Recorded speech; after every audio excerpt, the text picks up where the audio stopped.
동방 박사들이 태어난 아기 메시아를 보고 그 앞에 엎드려 절하고 또 예물을 드리고, 원래는 헤롯에게로 돌아가서 그 사실을 알려주려고 했었다가 하나님께서 그렇게 하지 말라는 말씀을 주시자 다른 길을 통해 고국으로 돌아갔습니다. 오늘은 이제 그 후에 이어지는 내용입니다. 그 동방 박사들이 떠난 후에 주님의 천사가 이번에는 요셉에게 꿈으로 나타났습니다. 일어나라, 아기와 그 모친을 데리고 애굽으로 피하라. 그리고 거기에서 하나님이 요셉에게 말할 때까지 머물러 있으라고 명령을 하셨습니다. 왜냐하면 헤롯이 그 태어난 아기를 죽이려고 찾고 있기 때문이라는 알려주셨습니다. 그래서 요셉은 밤에 일어나서 그 아기와 모친을 데리고 애굽으로 떠나가게 되었죠. 저희들이 깊이 생각해 보아야 될 한 가지 문제가 있습니다. 헤롯은 왜 그토록 태어난 아기 메시아를 죽이려고 했을까 하는 질문입니다. 일반적인 이유는 지난주에도 살펴보았듯이 헤롯이 실질적으로 유대를 다스리는 그 당시 왕이었기 때문에 새로 태어난 유대인의 왕이라는 소식을 듣자 그는 위협을 느꼈을 것입니다. 그리고 그 사실이 구약의 말씀에도 예언되어 있었다는 것을 확인하게 되자 그는 자신의 유익과 왕권을 지키기 위해서 아직 그 왕이 어린아이의 연약한 모습으로 있을 때에 찾아서 죽이려고 했던 것이죠. 그러나 이것은 일반적인 헤롯의 관점에서 본 이유고요. 성경의 전체적인 관점에서 볼 때 더욱 본질적이고 영적인 이유가 있습니다. 왜 헤롯이 태어난 아기 메시아를 죽이려고 했는가? 우리 그것을 확인하기 위해서 계시록 12장을 함께 찾아가서 보도록 하겠습니다. 요한계시록 12장 4절과 5절입니다. 4절 중반부터 제가 읽겠습니다. 또 그 용이 출산하려는 그 여자 앞에 서서 아이가 태어나면 그 아이를 삼키려 하더니 여자가 아들을 낳으니 이는 장차 철장으로 만국을 다스릴 남자라. 그 아이가 하나님과 그 보좌 앞으로 올려가더라. 여기서 나오는 여인, 여자에 대한 해석은 여러 가지가 있을 수 있지만 이 여자가 낳은 아이, 그것은 너무나 확실합니다.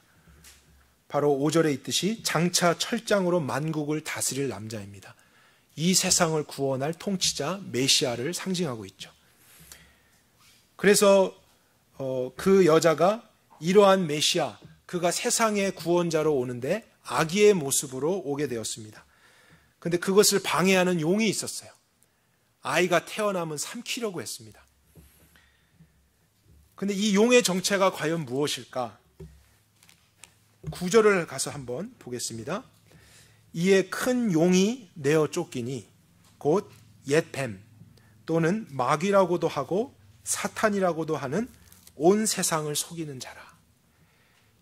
그러니까 이 용의 정체가 바로 사탄이라는 것을 알게 된 것이죠. 예수 그리스도가 이 땅에 사람의 몸으로 아이의 모습으로 태어나는 것을 싫어하고 삼키려 하는 그 용의 존재가 바로 영적인 사탄이었습니다. 그러니까 오늘 본문에 있었던 헤롯의 사건도 눈에 보이는 것은 헤롯입니다. 헤롯 왕이 자신의 권위를 잃어버릴까 봐 그 아이를 죽이려고 하는 일이었지만 영적인 세계에서는 그 배후에서 사실 사탄도 자신이 이 세상을 통치하는 왕으로 있었는데 진정한 메시아가 오게 되자 그는 두려웠었고 그 어린 아기 메시아를 아직 아기였을 때 삼키려고 했던 것이죠. 사단의 역사입니다. 헤롯을 이용해서 온 세상을 구원할 메시아를 일찌감치 죽이려고 했던 사단의 공격입니다. 영적인 일이었어요. 그러니까 여러분, 저희들이 기억해야 될 것이 있습니다. 왜냐하면 헤롯 왕의 역사는 과거에만 있었던 것이 아니라 오늘날에도 실제하기 때문에 우리는 이러한 영적인 세계를 이해해야 됩니다. 오늘날도 헤롯 왕처럼 세상의 왕들의 권위와 모습으로 하나님의 나라를 무너뜨려가는 많은 세력들이 있습니다. 그들이 활동합니다. 그리고 하나님의 나라만이 아니라 하나님 나라에 속한 백성들의 삶을 괴롭히고 핍박하고 두려움을 줍니다. 그들을 속입니다. 미혹시킵니다. 그런데 우리가 이 영적인 실체를 알지 못하면요, 우리는 싸움의 대상을 자꾸 잊어버리는 거예요. 마치 정부와 싸우는 줄 알고, 아니면 저 사람과 싸우는 줄 알고, 이 집단과 싸우는 줄 알고 문제를 자꾸 그런 식으로만 해결하려고 할 때가 있을 거예요. 그러나 기억하셔야 됩니다. 이러한 모든 헤롯 왕의 역사 배후에는 세상을 죄로 다스리고 멸망케 하려고 하는 사단의 정체가 있다는 거예요. 성경은 경고하고 있죠. 우리의 싸움은 혈과 육에 대한 것이 아니라 그랬습니다. 공중의 권세 잡은 자 사단과의 영적인 싸움이 있다고 말씀하셨어요. 그리스도의 삶에는 반드시 그런 영적인 전쟁이 있습니다. 눈에 보이지 않지만 실제하는 악한 영의 역사가 있습니다. 우리의 사회가 괜히 시끄러워져 가는 것이 아닙니다. 괜히 혼란스러운 게 아니에요. 왜 이렇게 잔인한 일들이 많이 일어날까? 여러분, 교육 수준이 낮아서 그런 게 아닙니다. 사회적인 변동이 있고 정치적인 변화가 있어서 갑자기 그렇게 되는 게 아닙니다. 그 배후에서 모든 사람들을 죽이고 멸망코자 하는 사단의 역사가 활동하고 있기 때문이에요. 그래서 우리는 반드시 이러한 영적인 실체가 배후에 있다는 것을 깨달아야 됩니다. 특히 믿는 자들은 하나님의 말씀이 그것을 가르치고 있으니까 우리는 보여지는 세상을 넘어서서 영적인 세계를 이해할 수 있어야 됩니다. 우리의 적이 누구인지를 정확하게 알아야 됩니다. 그런데 예수님은 이러한 사단의 역사가 예수님이 오셨을 때뿐만 아니라 사실 다시 오시게 될 마지막 시대에 더 거세질 것에 대한 경고를 주셨었어요. 마태복음 24장에 있는 말씀입니다. 그때라는 것은 이제 마지막 종말의 때입니다. 저희들이 살아가는 시대입니다. 사람들이 너희를 환난에 넘겨주겠으며 너희를 죽이리니 너희가 내 이름을 위하여 모든 민족에게 미움을 받으리라. 그때에 많은 사람이 시험에 빠져 서로 잡아주고 서로 미워하겠으며 거짓 선지자가 많이 일어나 많은 사람을 미혹하게 하겠으며 불법이 성함으로 많은 사람의 사랑이 식어지리라. 거짓 그리스도들과 거짓 선지자들이 일어나 큰 표적과 기사를 보이어 할 수만 있으면, 잘 들어보십시오, 할 수만 있으면 택하신 자들도 미혹하게 하리라. 보라, 내가 너희에게 미리 말하였노라. 예수님이 2000년 전에 제자들에게 미리 이러한 경고를 주셨었어요. 근데 어쩌면 이 말씀이 오늘날 우리에게 더 실제처럼 들려집니다. 우리가 살아가는 세상이 너무 긴박합니다. 너무 많은 일들이 있습니다. 악한 일들이 이제는 우리의 피부로 느껴집니다. 그러나 그것은 보여지는 현상 이상의 것이 있다는 것을 우리는 직시해야 됩니다. 그 배후에서 공중의 권세를 잡은 사단의 역사가 그 힘으로, 그의 계략으로 이 세상을 지배하고 굴복시키려고 하고 하나님을 믿지 못하게 하려고 하고 두려움을 일으켜서 결국엔 그에게 경배하려고 하는 그러한 일들이 있다는 것을 우리는 반드시 알아야 됩니다. 우리라고 항상 안전한 것은 아닙니다. 여러분, 미국이라고 해서 절대로 항상 안전한 것은 아니라는 것을 명심하십시오. 우리도 믿음에 대한 도전과 많은 유혹이 있습니다. 미국에서 가장 보수적인 텍사스에 있다고 해서 여러분 안심하시면 안 됩니다. 또 교단 중에서 가장 보수적인 침례 교단에 우리가 속했다고 해서도 우리의 믿음을 안심해서는 안 됩니다. 사단은 반드시 그러한 활동을 거세게 드러나게 할 것입니다.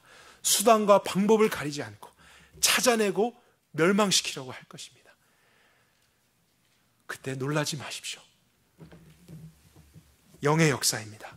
우리는 마지막 때에서도 마지막을 살고 있습니다. 그런데 오늘 마태복음 본문에 보면 굉장히 중요한 내용을 우리가 발견하게 됩니다. 16절을 한번 다시 확인해 볼까요? 그때에 헤롯이 박사들에게 속은 줄을 알고 심히 노해서 사람들을 보내 베들레헴과 그 모든 지경에 있는 산의 아이들을 박사들에게 자세히 알아본 그때를 기준해서 2살 이하는 다 죽였다. 하지만 이미 요셉 가족들은 애굽으로 피난 간 후였죠. 그래서 헤롯은 아기 메시아를 결국에는 죽이지 못했습니다. 그들이 어디로 갔는지도 알지 못했어요. 근데 여러분, 이 사실은 방금 우리가 상고했던 그런 내용과 연결이 되는 거예요. 헤롯이 아기 메시아를 죽이려고 했던 계획이 실패했다는 사실은, 즉 이 땅을 구원할 메시아를 죽이려고 했던 사단의 계획이 실패했다는 것을 의미합니다. 그럼 우린 중요한 질문을 해야 해요. 그렇게 엄청난 보이지 않는 세력인 사단도 실패하는가? 제가 여러분들에게 질문 드리고 싶어요. 여러분, 사단은 실수할까요? 사단은 실패할까요? 네, 성경의 답은 그렇다입니다. 사단은 많이 실수하고 실패를 거듭합니다. 우리에게는 엄청난 존재처럼 보이고 두려움을 주는 대상이 될 수 있지만 성경은 그것을 말해주고 있어요. 그 사단은 실패한다. 오늘 16절에도 그렇게 돼 있죠. 헤롯이 박사들에게 속은 줄 알았다. 헤롯은 그렇게 하려고 했습니다. 그러나 사실 속은 게 아니었죠. 하나님이 미리 요셉에게 역사해서 그 자리로 피하게 하신 것이죠. 그러니까 하나님께서는 그것을 막으실 수 있는 능력이 있었지만 헤롯과 사단은 그것을 알지 못했다는 거예요. 중요한 사실은 사단은 능력이 제한되어 있고 알지 못하는 것이 많다는 거예요. 왜냐하면 그도 또한 만들어진 피조물이기 때문에 그렇습니다. 여러분 기억하십시오. 사단은 불완전한 존재입니다. 그는 많은 것들을 알지 못합니다. 알아도 할 수 없는 것들이 많습니다. 왜냐하면 오직 여호와 하나님만이 전지하시고 전능하신 분이시기 때문에 그렇습니다. 그것은 창조주에게만 속한 속성이에요. 사단 또한 창조되어진 피조물이기 때문에 모든 것이 제한되어 있습니다. 그래서 자신은 엄청난 계획을 세웠다 할지라도 실패할 수 있다는 거예요. 실수할 수 있다는 거예요. 그의 표현으로 하면 속임을 당할 수 있다는 거예요. 헤롯은 동방 박사들로부터 새로운 메시아가 이 땅에 태어났다는 소식을 듣고 깜짝 놀랐다 그랬어요. 그 말의 뜻은 사단도 깜짝 놀랐다는 것을 의미합니다. 여러분 생각해 보십시오. 사단이 제일 싫어하고 두려워하는 것은 메시아가 이 땅에 태어나서 자신을 심판하는 거예요. 그리고 자기가 하려고 했던 이 세상을 자기의 뜻대로 움직이라는 그 계획을 무산시키는 것, 사단이 제일 염려하는 거 아닐까요? 그런데 그 메시아는 어린 아이의 모습으로 온다. 그가 그것을 다 알고 언제 태어나고 어디서 태어나고 이것을 알았더라면 막았겠죠. 태어나자마자 삼키려 했겠죠. 죽였겠죠. 그런데 실패했어요. 왜죠? 그가 그것을 알지 못했기 때문이에요. 다 알지 못했기 때문이에요. 하나님이 그것을 감추셨기 때문이에요. 하나님이 허락하지 않았기 때문에 사단은 하고 싶어도 하지 못했던 것입니다. 그래서 미리 동방박사와 요셉에게 섭리하셔서 사단의 그런 계획은 무산되었던 거예요. 그러니까 성경의 모든 내용을 우리는 진리로 믿어야 됩니다. 그러니까 첫째는 우리가 세상을 살아가면서 여전히 헤롯의 역사가, 그러한 많은 세상 왕의 일들이 실질적으로 있다는 것을 우리는 간과해서는 안 됩니다. 여러분, 우리의 싸움의 대상은 절대로 이슬람이나 아니면 스스로 목숨을 끊는 그러한 자살이나 아니면 우울함이나 이런 것들이 아닙니다. 그 배후에 역사하는 어두움의 세력이에요. 사단의 공격이에요. 이 세상을 진멸하고 죄로 사람들을 미혹시키려고 하는 그러한 역사가 있다는 것을 우리는 믿어야 됩니다. 영적인 실체입니다. 우리의 싸움은 영적인 거예요. 이것을 간과하면 안 되지만 성경은 동시에 우리가 또한 깨달아야 할 것이 있음을 말해주고 있다는 거예요. 그럼에도 불구하고 사단은 불완전한 존재라는 것을 우리로 하여금 증거하고 있습니다. 사단이 실패할 수 있다는 것을 가르쳐주고 있어요. 사단이 완전하지 않다는 것이죠. 사단이 아무리 활개치고 마지막 시대는 더 극성을 부려서 모든 자들로 하여금 두렵게 하고 좌절하게 하고 믿음을 포기하고 싶을 정도로 그러한 일들을 한다 할지라도 우리로 하여금 기억하게 하는 것은 그러한 사단 안에 하나님의 구원은 있다는 것을 보여주려고 한다는 것이죠. 그래서 여러분, 사단은 절대로 우리가 두려워해야 될 대상이 아니라는 사실입니다. 사단은 우리가 경배해야 될 대상이 아니라는 거예요. 사단의 말에는 순종할 필요가 없다는 것입니다. 왜냐하면 실패하기 때문이죠. 완전하지 않기 때문이죠. 그런 사단에게서 벗어나고 당하지 않을 수 있는 구원의 길이 있다는 것을 우리는 이 진리의 말씀을 통해서 날마다 명심해야 하는 것입니다. 그래서 이런 사단과 비교되어 나타난 하나님에 대해서 오늘 본문이 증거하고 있는데 그 부분도 한번 살펴보도록 하겠습니다. 15절을 한번 보도록 하겠습니다. 헤롯이 죽기까지 요셉의 가족들이 거기 있었으니, 이제 거기는 앞에서 이야기한 애굽을 의미하죠. 이는 주께서 선지자로 말씀하신 바 애굽에서 내 아들을 불렀다 함을 이루려 하심이니라. 그러니까 헤롯은 그가 속임을 당한 줄 알고 당장에 한 사람을 찾아낼 수 없으니까 모든 어린아이들을 학살시켰습니다. 즉흥적으로 했어요. 앞의 일을 알지 못하니까 자기가 할 수 있는 최악의 악을 다해서 그 일을 행했습니다. 그런데 놀라운 사실은 이 말씀이 이렇게 증거하는 것이죠. 사단이 그런 일을 했다 할지라도 하나님께서는 이미 그 일에 대한 예언을 구약에 주셨다는 거예요. 하나님은 과거와 현재, 미래 모든 것을 다 아시는 하나님이라는 것을 동시에 증거하고 있습니다.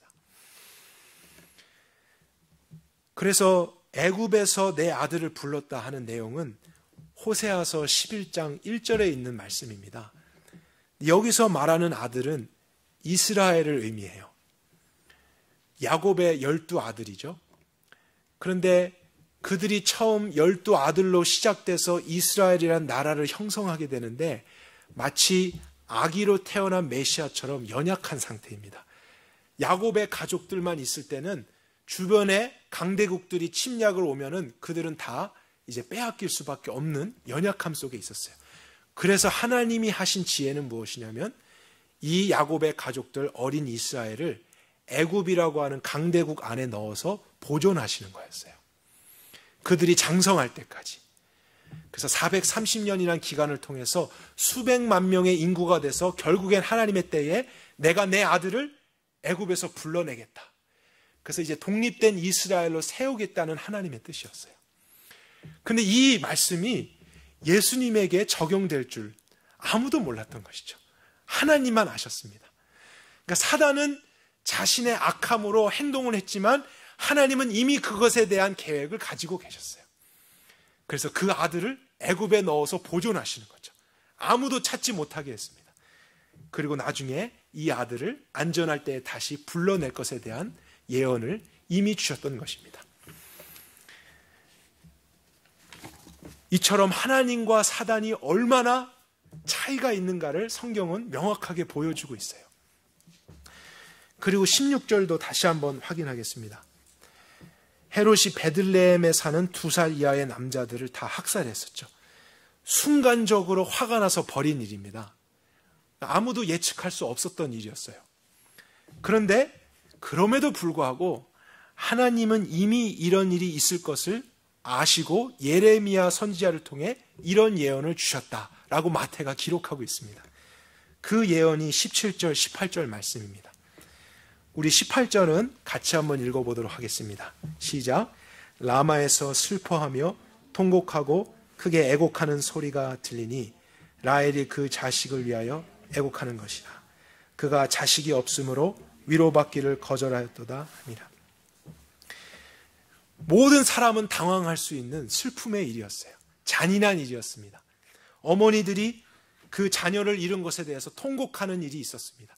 그런데 그럼에도 불구하고 하나님은 이런 비극적인 일이 앞으로 있을 것에 대한 예언을 이미 주셨다는 사실입니다.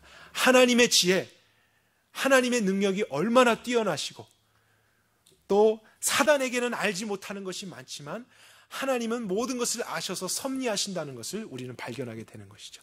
근데 여러분 더 놀라운 것은 이것만이 아니에요.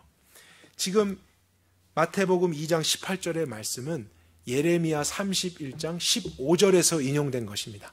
그런데 예레미야 31장은 구약에서도 굉장히 중요한 장이에요. 왜냐하면 하나님께서 이스라엘이 앞으로 바벨론의 포로가 되어 끌려갈 텐데 그들을 어떻게 회복하고 구원할 것인지에 대한 구체적인 예언이 담겨 있는 장입니다. 그리고 우리가 잘 아는 새 언약에 대한 첫 하나님의 예언이 기록되어 있는 장이 예레미야 31장이에요. 그래서 우리가 그러한 중요한 의미를 더 확인하기 위해서 예레미야서를 한번 찾아보겠습니다. 예레미야 31장 1절입니다.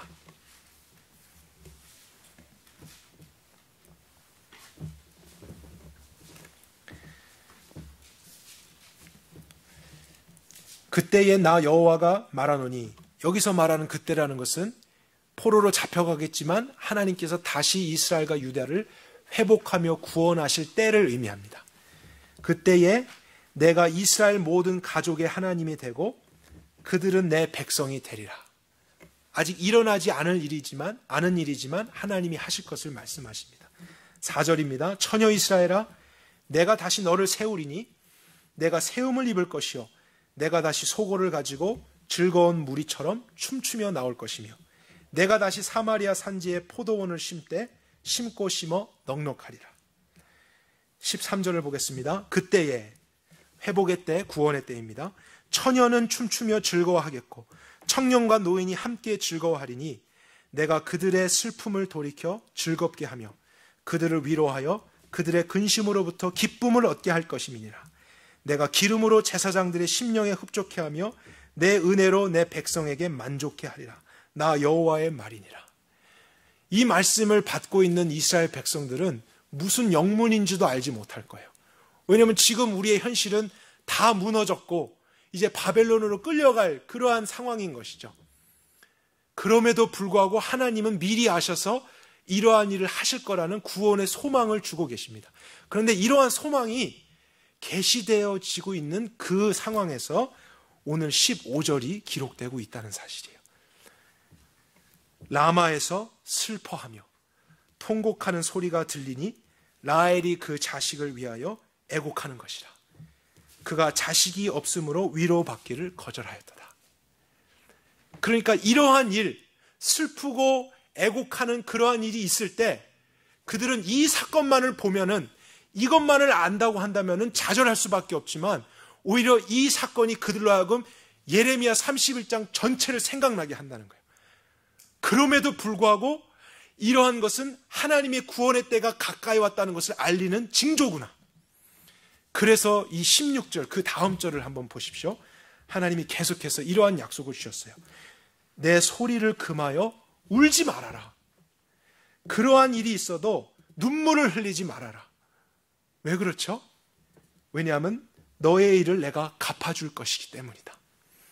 그들이 대적의 땅에서 돌아올 것이다. 나 여호와의 말이니라. 사단은 자신의 가진 힘과 권력으로 즉흥적이었지만 많은 사람들을 괴롭게 하고 슬프게 하는 일을 했습니다. 자신이 할 수 있는 최고의 일, 악한 일을 저질렀어요. 그러나 그 일을 보면서도 하나님의 백성들이 소망할 수 있는 것은 하나님께서는 모든 것을 아셔서 그것 또한 하나님의 구원에 대한 표징으로 삼으셨고 이미 모든 구원의 계획을 가지고 계시다는 것. 그래서 우리는 슬퍼할 일이 없고 좌절할 이유가 없고 사단의 계획은 실패하고 결국에는 하나님의 구원이 완성될 것이다. 우리는 그 관점을 가져야 한다는 거예요. 여러분, 그러한 것을 알았던 예레미야가 26절에 이 환상을 본 후에 잠을 깼습니다. 근데 이 표현을 보십시오. 내가 깨어보니 그 잠이 어떻더라고요? 달았더라. 너무 좋았던 거예요. 그러한 슬픔과 좌절과 통곡과 눈물의 일들이 있다 할지라도 하나님은 모르시는 게 없고 하나님은 당황하지 않으실 것이고 하나님은 우리를 반드시 구원하실 것이다.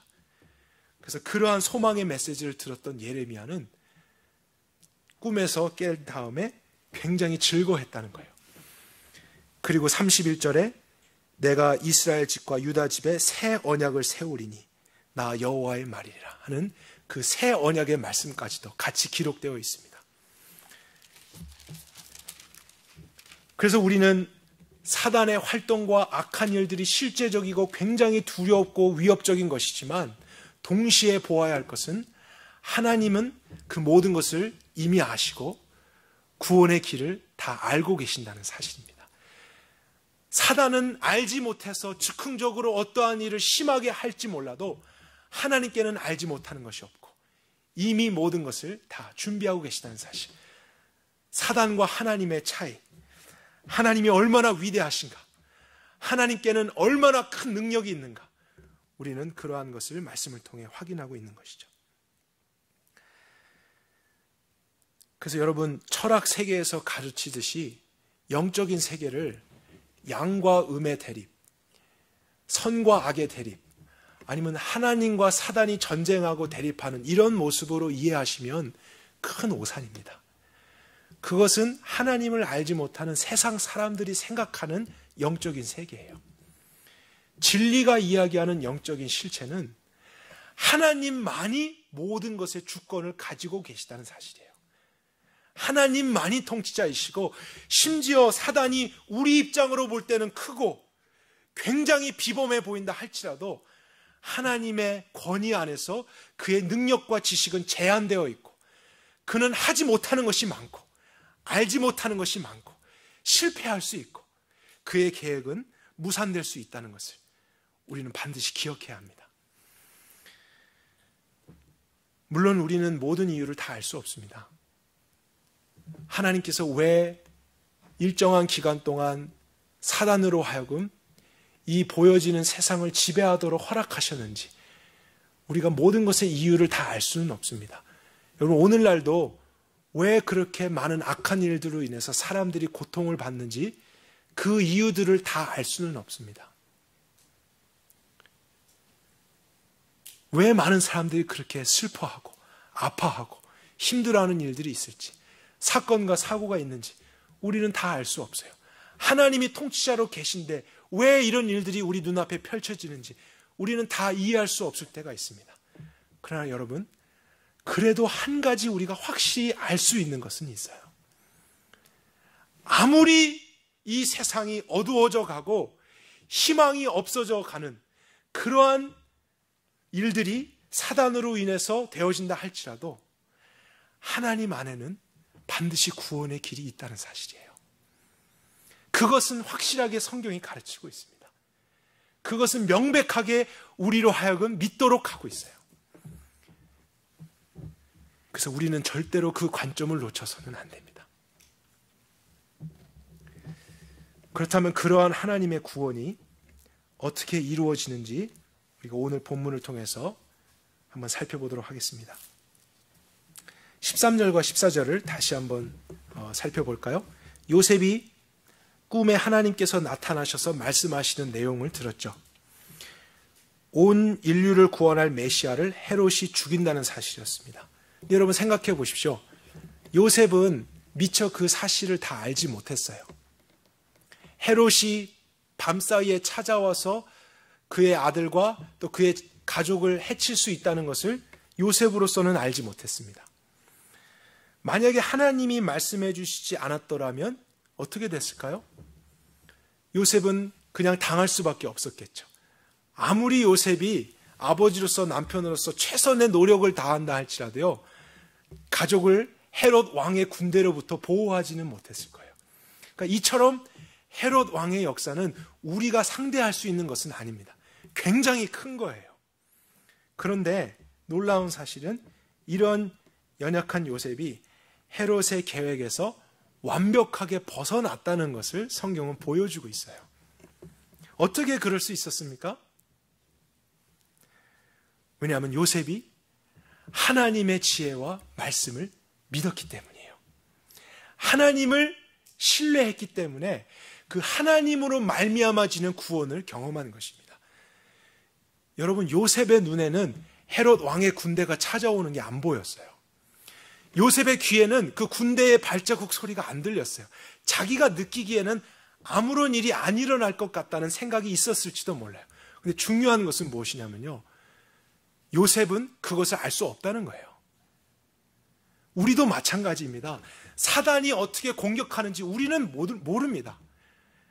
성경의 표현에 의하면 우리가 알지 못할 때 우리의 대적이 내 앞에 올무를 놓았다. 기가 막힐 웅덩이를 놓았다. 이렇게 표현되어 있어요. 그러니까 우리는 당할 수밖에 없는 연약함을 가지고 있습니다. 그러니까 우리가 맞서 싸워서 그러한 영적인 세계와 영적인 존재와 승리할 수 있는 길은 없어요. 그러나 어떻게 했냐면 요셉은 자기가 보기에, 자기가 듣기에, 느끼기에는 아무 것이 없다 할지라도 그것을 내려놓았습니다. 왜냐하면 하나님의 말씀 때문에. 하나님이 이러한 일이 있을 것이다 하면은 자신의 보여지는 어떠한 이성적인 판단보다 그것을 더 진리로 여겼어요. 그래서 피해야 된다 하면은 내 생각에는 안 피해도 될 것 같은데 이런 것을 생각하지 않고 순종했습니다. 하나님이 항상 옳으시다. 그러한 태도를 취했을 때 그는 자신의 힘에 의해서가 아니라 자신의 지혜가 의해서 아니라 하나님의 능력에 의해서 구원을 경험했다는 사실이에요. 근데 요셉이 얼만큼 순종했는가 참 재밌는 우리 관찰일 수 있습니다. 그가 14절에 보면은 꿈에서 일어났을 때가 밤이라고 합니다. 아마 이 꿈이 너무나 생생해서 그런지 아니면 중요한 메시지가 있어서 그런지 밤에 갑자기 깨게 됐습니다. 근데 여러분 생각해 보십시오. 이제 막 태어난 신생아입니다. 그리고 아이를 방금 출산한 아내가 함께 있어요. 아무리 하나님이 애굽으로 내려간다는 말씀을 주셨다 하더라도 남편과 아버지로서 판단을 했다면 다음날 날이 밝고 나서 안전하게 이동하는 방법을 취할 수 있었겠죠. 근데 요셉은 그렇게 하지 않았어요. 그런 것이 나에게 더 편할지 몰라도 편안한 길을 선택하지 않았어요. 그 말씀을 받고 깨자마자 밤에 출발합니다. 하나님의 말씀에 대한 즉각적인 순종이에요. 그리고 여러분 베들레헴에서부터 애굽까지는 지금의 단위로 한 사람은 약 75마일 정도가 됩니다. 그리고 교통은 오늘날과 같지 않죠. 말을 타고 나귀를 타고 이동해야 돼요. 막 태어난 신생아와 출산을 마친 아내를 데리고. 여러분 이것은 믿음이 없이는 불가능한 것입니다. 자기의 이성에 옳은 대로 행동하려고 했다면 싫은 거예요.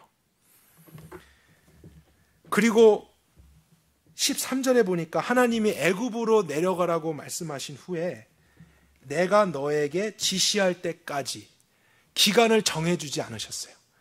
그래서 다음 내가 명령을 할 때까지 머물러 있어라. 애굽 땅은 이방 땅이죠. 유대인이 살아가기에는 힘든 일이 있을 거예요.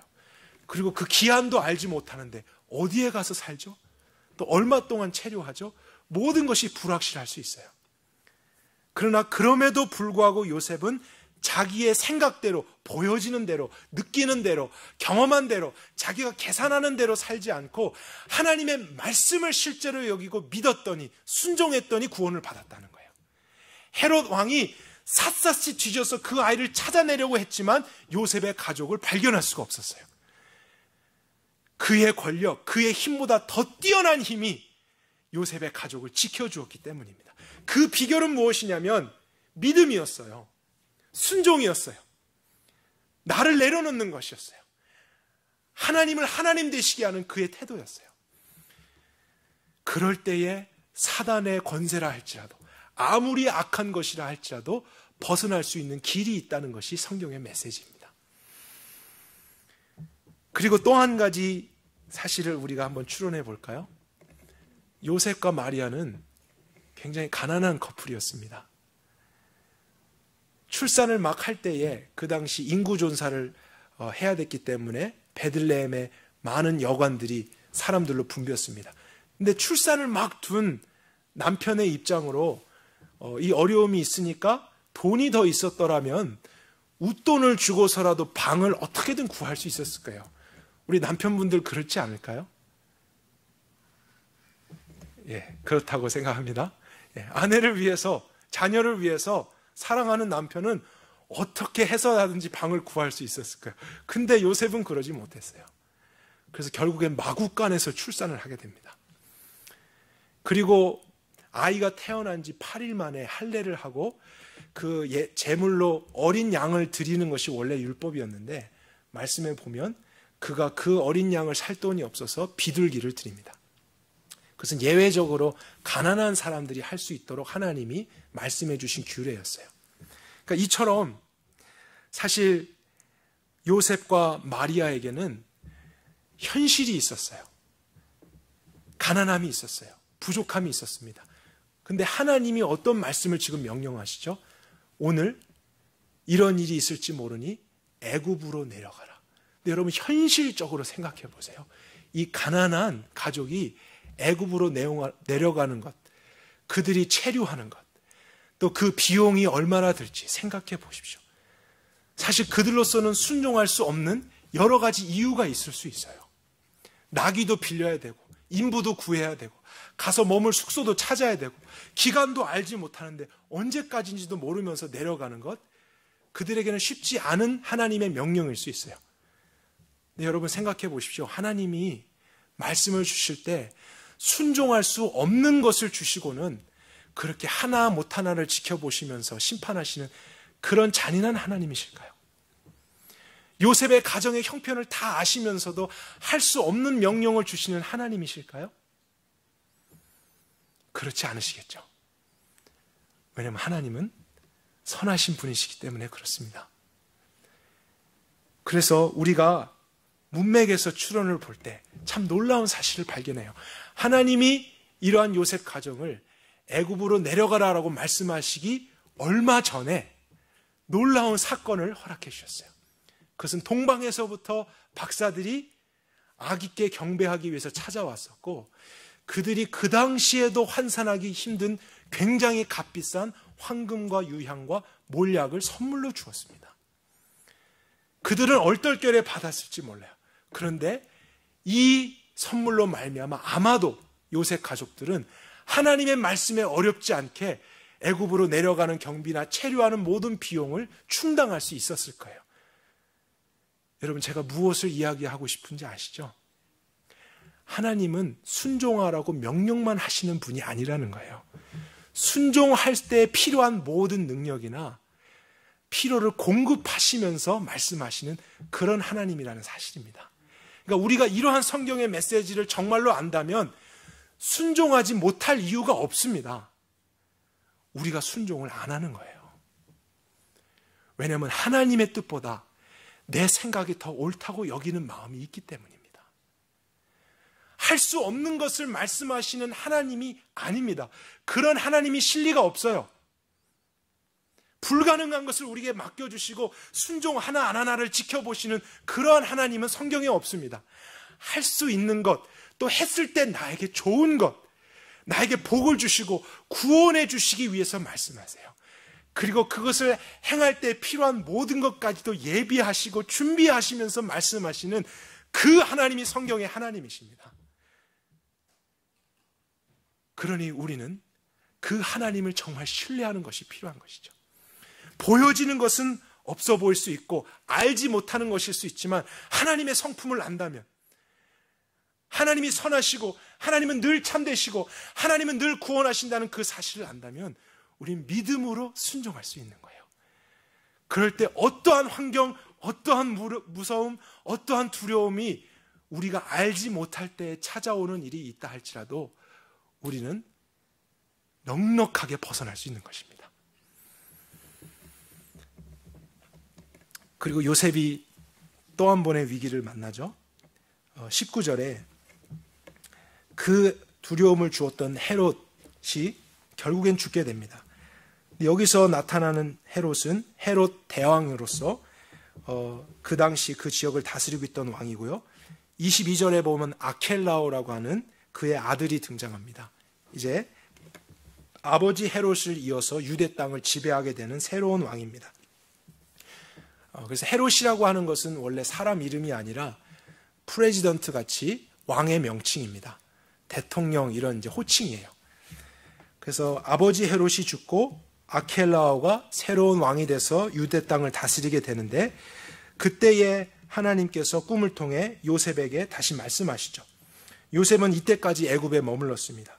그리고 20절에 이제 아기와 모친을 데리고 이스라엘 땅으로 가라. 아기의 목숨을 찾던 자들이 죽었느니라. 그래서 요셉은 또다시 하나님의 말씀을 내 생각보다 이성보다 옳다 믿고 순종해서 갑니다.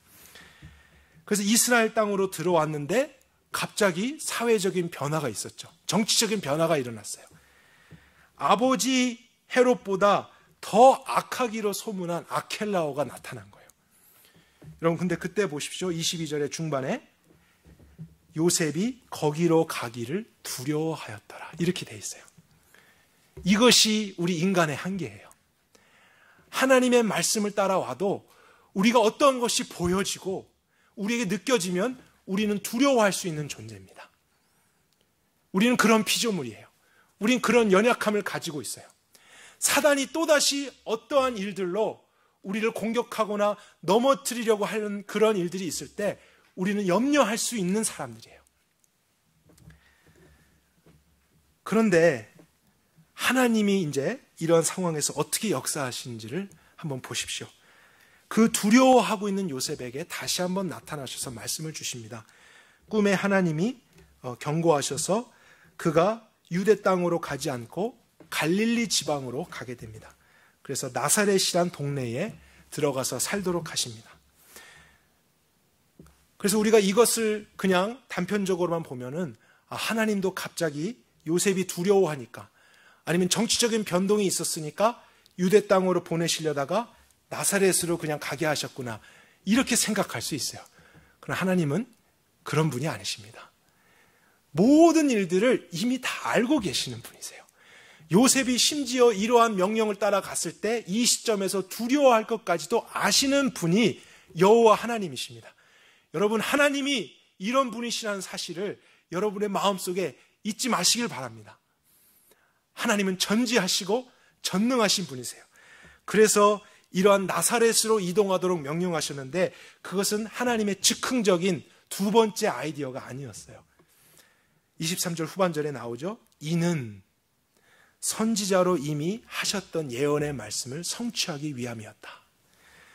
나사렛 사람이라 칭하리라 했던 이러한 일들을 하나님께서 성취하시기 위해서 정치적인 변동과 상황적인 어려움이 또 나타나도 우리는 그걸 알지 못하지만 이미 다 알고 계셨던 하나님은 그것에 피할 길마저도 먼저 다 계획하셨었고 인도하셨다는 사실이에요. 그래서 여러분 나사렛이라고 하는 그 동네는 그 당시에 잘 알려지지 않은 곳이었어요. 특별한 마을이 아니었습니다. 예수님은 구약의 예언대로 다윗의 혈통으로 유대 땅 베들레헴에 오셨습니다. 그래서 그분이 정말 왕이시라는 예언의 말씀이 성취되었어야만 했던 것이죠. 그런데 하나님께서 특별한 목적 아래 태어나기는 베들레헴에서 태어나셨지만 그분이 유년기를 나사렛이라는 동네에서 살도록 예언을 하셨어요. 왜냐하면 이제 메시아 되시는 예수님이 나사렛 출신 예수다라는 그러한 호칭을 얻게 될 때 나중에 사람들이 이와 같이 조롱합니다. 나사렛에서 무슨 선한 것이 날 수 있는가? 그리고 나사렛 예수라는 놀림을 받게 되고 예수님을 따르는 자들이 어떠한 호칭을 얻게 되냐면 나사렛 이단의 그룹이다. 이러한 호칭을 얻게 됩니다. 그처럼 이제 나사렛이라고 하는 명칭 때문에 앞으로 이 세상을 구원할 메시아가 세상으로 하여금 천대와 멸시를 받게 될 것이다라는 선지자들의 예언이 성취되는 거예요.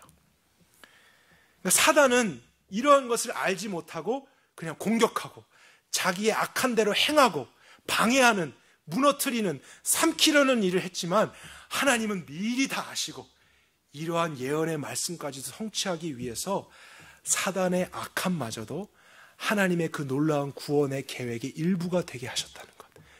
여러분 이것이 하나님의 놀라운 영광이에요. 하나님의 하나님 되심이에요. 그래서 세상이 아무리 급변해도 하나님께 알지 못하는 것은 없습니다. 우리는 당황할지라도요, 하나님은 당황하시는 일이 없습니다. 우리는 두려워하고 낙심할 때가 있지만 기억하십시오. 하나님 안에는 언제나 구원의 길이 있습니다. 그래서 사람의 지식과 경험으로 견주어서 우리가 보이는 세력도 사실은 잘 싸우지 못하는데 그 배후에 있는 사단의 영적인 실체와 어떻게 싸우겠어요? 우리의 지식으로, 우리의 가진 것으로 어떻게 대항해서 싸우겠습니까? 그럴 수 없습니다.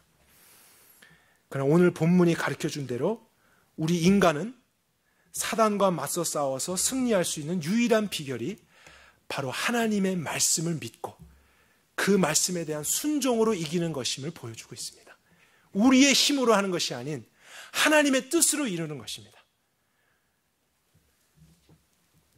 그래서 모든 것을 다 아시는 하나님을 하나님으로 인정하고, 오늘 나 현재의 시점에서 내 눈에는 아무것도 안 보이는데, 내 귀에는 아무것도 안 들리는데, 그러나 그래도 하나님이 말씀하시고 보내시고 뜻을 주시면 우리가 나의 생각과 이성과 판단을 내려놓을 수 있는 것, 그것이 구원의 방법이라는 것을 여러분이 아시길 바랍니다.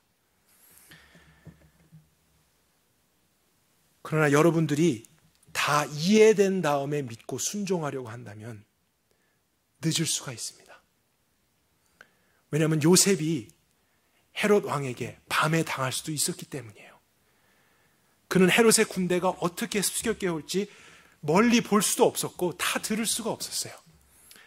보이지 않았지만 하나님께서 말씀을 주셨을 때 그날 밤에 많은 손해와 어려움이 있어도 희생을 감수하며 내려가는 순종을 했었죠.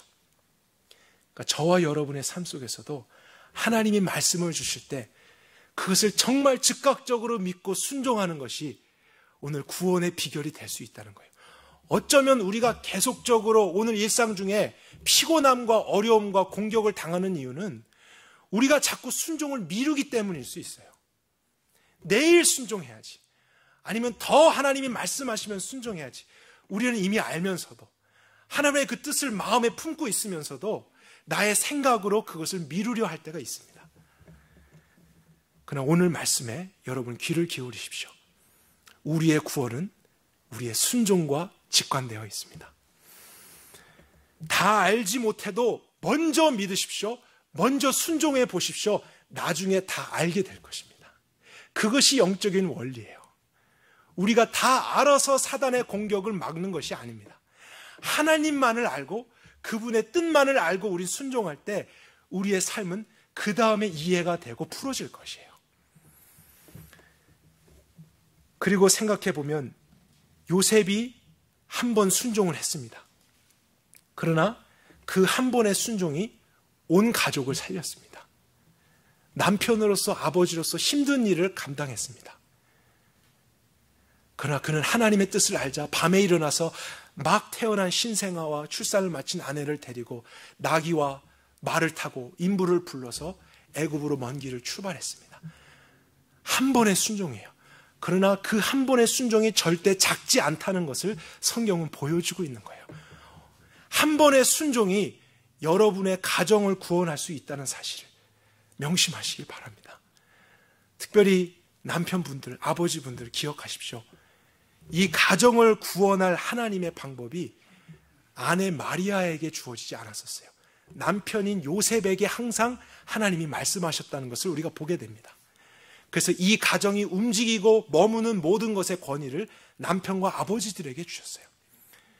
이 아버지가 순종하고 하나님의 말씀, 남편이 그것을 들었을 때 그의 한 번의 순종이 온 자녀와 아내와 가정을 살게 했다는 것, 오늘날에도 마찬가지일 수 있다는 것이죠. 우리의 한 번의 순종이 절대로 작은 것이 아니라는 거예요. 우리의 자녀들을 살게 할 수 있는 순종이 될 수 있습니다. 여러분의 배우자를 살게 하는 순종이 될 수 있어요. 그리고 요셉의 그 한 번의 순종은 자기의 가족만을 살린 게 아니고 사실은 온 세상을 구원하는 순종이 된 거예요. 왜냐하면 온 세상을 구원할 메시아를 살게 하는 순종이 되었기 때문이죠. 그러니까 저와 여러분들에게 오늘 주시는 하나님의 뜻에 대한 순종은 어쩌면 우리의 가족과 범위를 넘어서서 이 땅에 하나님의 나라를 실현케 할 엄청난 순종이 될 수 있다는 거예요. 여러분, 한 번의 불순종을 간과하지 마십시오. 그리고 한 번의 순종을 귀하게 여기십시오. 그 한 번을 통해서 어쩌면 여러분의 많은 친척들, 부모들, 형제들, 여러분이 속한 직장과 사회와 이 시대까지도 하나님은 구원할 계획을 이루실지 모릅니다. 우리의 한 번의 순종이. 왜냐하면 그것은 우리의 능력이 아니기 때문이에요. 그 순종의 근원은 하나님의 역사고 하나님의 능력이 나타나는 통로이기 때문에 그것은 하나님 수준의 역사가 나타나는 거예요. 하나님의 응답이 풀어지는 거예요. 여러분은 할 수 없던 일을 여러분의 순종을 통해서 하나님이 자녀들에게 하시는 거예요. 여러분의 배우자에게 하나님이 일하실 수 있다고요. 여러분의 가정을 회복하고 돌이키시고 새롭게 하고 거룩하게 하시는 일, 여러분의 순종을 통해 하나님이 하시는 거죠. 그리고 어쩌면 이 공동체를 회복하시고 구원하시는 일도 여러분 한 사람의 순종으로도 이루어질 수 있다고 생각합니다. 우리의 한 번의 순종이 하나님의 역사를 경험하게 할 수 있는 것입니다. 우리 교회의 한 번의 순종이 이 지역사회 가운데 임할 하나님의 나라에 대한 순종이 될 수 있다는 거예요. 굉장히 중요한 사실이죠. 그래서 여러분, 순종하기를 주저하지 마십시오. 믿음으로 서십시오. 이미 하나님이 여러분들에게 어떤 말씀을 주셨습니까? 지체하지 마십시오. 오늘 하십시오. 사단이 지금 여러분을 공격하러 올 수 있습니다. 하나님의 뜻을 지혜로 여기고 순종할 때 여러분은 안전하게 피할 수 있을 것입니다. 하나님은 절대로 여러분을 망하게 하려고 명령하시지 않습니다. 여러분을 살게 하시려고 말씀하십니다. 순종은 여러분들을 힘들게 하는 것이 아닙니다. 여러분들을 기쁘고 즐겁고 복되게 하는 것입니다. 사단은 여러분을 멸망케 할 것입니다. 사단은 언제나 거짓됩니다. 그러나 하나님은 언제나 참이 되십니다. 사단은 언제나 실패하고 실수할 것이지만 하나님은 언제나 성공하시고 완성하시고 성취하실 것입니다. 사단이 아무리 우겨싸고 여러분 앞에 올무와 함정을 놓은 것 같아 할지라도 제발 끝났다, 이제는 안 된다라는 절망스러운 말을 하지 마십시오. 사방팔방이 다 막힌 것 같고 이성적으로 판단할 수 없을 그러한 고난과 아픔이 있다 하더라도요, 여러분 기억하세요. 하나님 안에는 언제나 구원의 길이 있다는 사실을. 그래서 사단은 실패하는 것입니다. 그러나 하나님은 언제나 모든 것을 알고 그것에 대한 모든 답을 가지고 계신 분이십니다. 그러니까 우리가 경배할 유일한 대상이죠. 그러니까 오늘도 우리가 하나님의 말씀 듣는 것 아닌가요? 그것이 않으면 우리끼리 토의하죠. 우리의 생각을 나누죠. 우리 삶의 지혜를 연습하겠죠. 아닙니다, 여러분. 세상은 그걸 가르쳐 줄 수 없어요. 아무리 사랑하는 여러분의 부모들도 여러분에게 무엇이 좋은지를 다 가르칠 수 없습니다. 하나님만이 하실 수 있는 거예요. 그래서 오늘도 이 말씀을 하나님의 말씀으로 여기고 순종하는 자는 구원을 받을 것입니다. 아무나 다 구원되는 게 아니에요. 사단의 속임과 강압과 많은 막강한 세력들은 오늘도 활개치며 여러분과 여러분의 가정과 여러분의 하는 모든 일들을 침략하려고 할 거예요. 그러나 그 좌절된 상황과 기가 막힌 웅덩이 가운데서도 하나님을 기억하며, 아니지, 그래도 창조주, 여호와, 구원자, 메시아, 그분은 구원을 가지고 계시지. 그분은 나를 사랑하시고 보호하실 수 있지. 그분에게는 모든 능력이 있지. 그리고 그분은 순종을 요구하시는 분만이 아니라 그것에 대한 모든 필요까지도 공급하시면서 말씀하시는 선하신 분이시지. 순종하지 못하는 것이 아니라 내가 안 하는 것이 아닌가. 주님, 내가 이 밤에 당장 일어나서 순종하겠습니다. 그때에 우리는 하나님의 구원을 경험할 것입니다. 여러분의 생명, 여러분의 가정 모든 하는 일이, 또 이 공동체가 이러한 믿음의 순종을 통해서 마지막 시대에도 하나님 안에서 구원되어지고 지켜질 수 있기를 간절히 원합니다. 같이 기도하겠습니다.